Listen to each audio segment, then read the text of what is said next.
यानंतर पुढची बातमी पाहूया। राष्ट्रवादी काँग्रेसच्या बैठकीमध्ये अंतर्गत नाराजी उघडपणे समोर आली। सुनील तटकरे यांनी पक्षातील घडामोडींवर भाष्य करत टीकेचे धनी फक्त आम्हीच का व्हायचं असा थेट सवाल वरिष्ठ नेतृत्वाला केला। पक्ष एकसंध ठेवण्यासाठी आपण आणि प्रफुल्ल पटेल यांनी भूमिका बजावली, मात्र संकटाच्या काळात कुणीही बचावासाठी पुढे आलं नाही अशी खंत त्यांनी बोलून दाखवली। विशेष म्हणजे तटकरे बोलण्यापूर्वीच पार्थ पवार बैठकीतून बाहेर पडल्याने चर्चांना आणखी उधाण आलं। तर या बैठकीला प्रफुल्ल पटेल अनुपस्थित होते।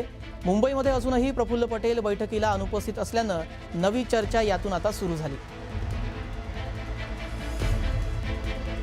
दरम्यान तटकरे आणि आपल्यामध्ये कोणताही वाद नाही असं स्पष्टीकरण मंत्री छगन भुजबळ यांनी दिलं। तटकरे बोलत असताना केवळ लवकर बोला असं सांगितल्याचं भुजबळ म्हणाले।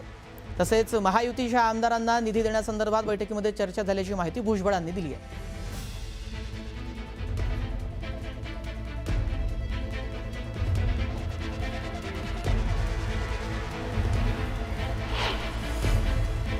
अजिबात काय वाद झाला नाही।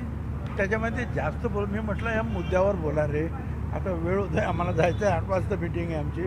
कारण आपण जास्त जर बोलत असलो तर मग इथे आम्हाला फोन यायला लागेल, लवकर या लवकर या लवकर या। म्हणून मुद्द्याचं बोला, काय पाहिजे आपल्याला, काय करायचं ते सांगा। काही खडाजंगी वगैरे अजिबात झालेली नाही। फक्त आम्हाला सारखे फोन येत होते इकडच्या ते आमच्या समन्वय समितीचे, म्हणून मी त्यांना सांगितलं बाबा तू लवकर आटप आणि आम्हाला परवानगी द्या, आम्हाला जायचं आहे, दॅट्स ऑल।